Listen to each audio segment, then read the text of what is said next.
Hi everyone, welcome to my channel. Thank you मो video देखिबा पाई।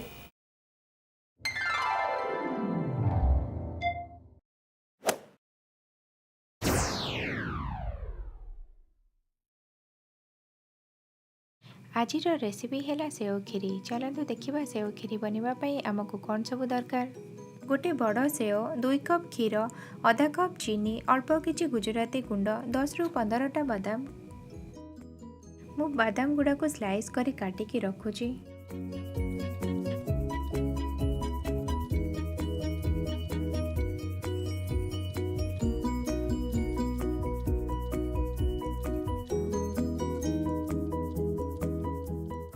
एबे गोटे नॉनस्टिक पैन में 2 कप क्षीर पकेली। एबे या लो फ्लेम रे फुटिबा पर्यंत बसैली। क्षीर को मु मझे मझे घांटुची, नहले एटा तळे लागि जिवो। एबे मु क्षीर को कंटिन्यूअसली घांटुची, नहले एटा तळे लागि जिवो। आ तळे लागि जाइतले जमा भी भल लागेनी खीरीटा। एबे क्षीर रे आधा कप चीनी पकेली आ चीनीटा को भल भाबरे मिसौची।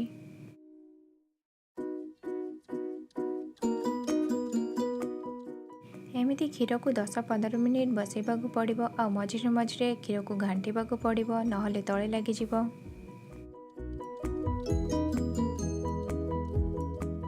एठी एबे क्षीरर परिमाण कमी जाइछि, जेमती मते सेव पकेबा पे दरकार थिला। एबे सेवर चोपा छड़ाई कि मुआ को काटी दउछि। जदि एप्पल चोपा न छड़ाई कि मु एटा खीरी रे पकेबी ताहले खीरीटा टिके पिता लागि थाए। सेति पई मु एठी सेवर चोपा छड़ाई दउछि।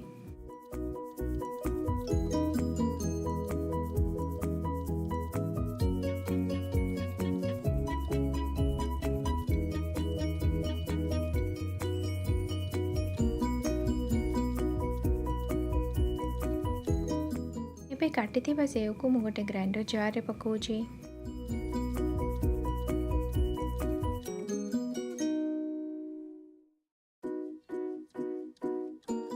एबे कटा हेतिबा एप्पल को मु गोटे फाइन पेस्ट भाबरे ग्राइंडिंग करूछि।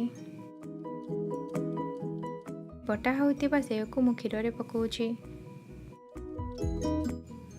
एबे क्षीर रे मु सेव बटा पकेइकी 2-3 मिनिट पर्यंत रोसई करूछि।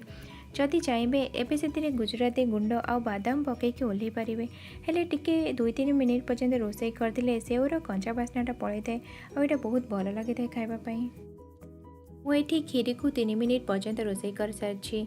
एबे से कटा होइतिबा बादाम आ गुजराती गुंड पकईली। एबे या भल भाव मिसईकि ओल्है देबी। एबे प्रस्तुत हो जाइछि सेव खीरी। या टिके ठंडा करके सर्व करथिले बहुत भल लगी था खावाई। जदि आपण माननकु मोर आजिर ये वीडियो भल लागिला ताहे प्लीज लाइक करंतु, शेयर करंतु। आगु को मोर एमती बहुत सारा रेसिपी वीडियो देखिबा पाई मो चैनल को सब्सक्राइब करंतु।